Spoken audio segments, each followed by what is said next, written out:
ऐक ना, आपल्या गावचा रस्ता बघ कसा उखडलाय. सरकारने तर लाखो रुपये दिले असतील. हे सगळे पैसे सरपंचच खात असतील ना. आपल्याला कसं कळणार की नक्की काय चाललंय ते. अरे, दरवेळा सरपंचांनाच दोष देऊन कसं चालेल. पैसा कुठे जातो आणि किती येतो हे बघण्याचा तुलाही अधिकार आहे. तुला विकास आराखडा माहितीये का? विकास आराखडा तो काय असतो? सरपंचाच्या डायरीत लिहिलं असतं का ते?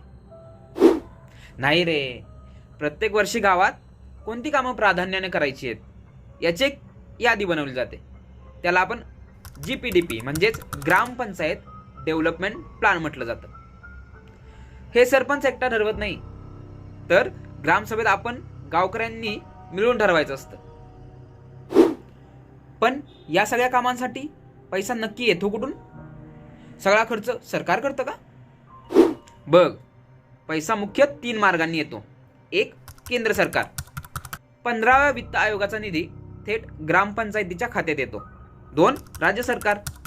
विविध जिल्हा आणि नियोजन समिती आणि इतर योजनांचा निधी थेट ग्रामपंचायतीच्या खात्यात येतो.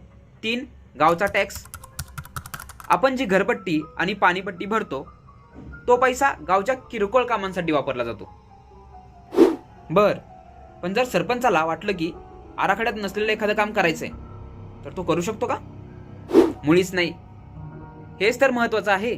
जोपर्यंत एखादं काम विकास आराखड्यात नोंदवलेलं नसतं तोपर्यंत त्यावर एकही रुपया खर्च करता येत नाही. विना आराखडा खर्च करणं हा कायदेशीर गुन्हा ठरतो. म्हणूनच ग्रामसभेत आपली कामं आराखड्यात टाकणं गरजेचं असतं. पण सरपंच आपल्याला तो आराखडा दाखवेल का? त्यांना विचारायची गरज नाही. तू स्वतः मोबाईलवर पाहू शकतोस. जर कामात घोटाळा वाटला तर तू ग्रामसभेत जा विचारू शकतोस किंवा थेट जिल्हाधिकाऱ्यांकडे तक्रार करू शकतोस. सरपंच फक्त निधी खर्च करणारा एक स्वाक्षरी करता असतो, मालक नाही. हे सगळं ठीक आहे, पण जर मला तो विकास आराखडा पाहायचा असेल तर मी कुठे जाऊ? बघ, याचे 2 सोपे मार्ग आहेत. एक, ग्राम स्वराज ॲप किंवा पोर्टल. गुगलवर जाऊन www.egramswaraj.gov.in सर्च कर. तिथे तुझे राज्य, जिल्हा, तालुका निवड आणि गाव निवड. तुला पूर्ण वर्षाचा अप्रूव्ड ॲक्शन प्लॅन पाहायला मिळेल. 2, ग्रामपंचायत सूचना फलक.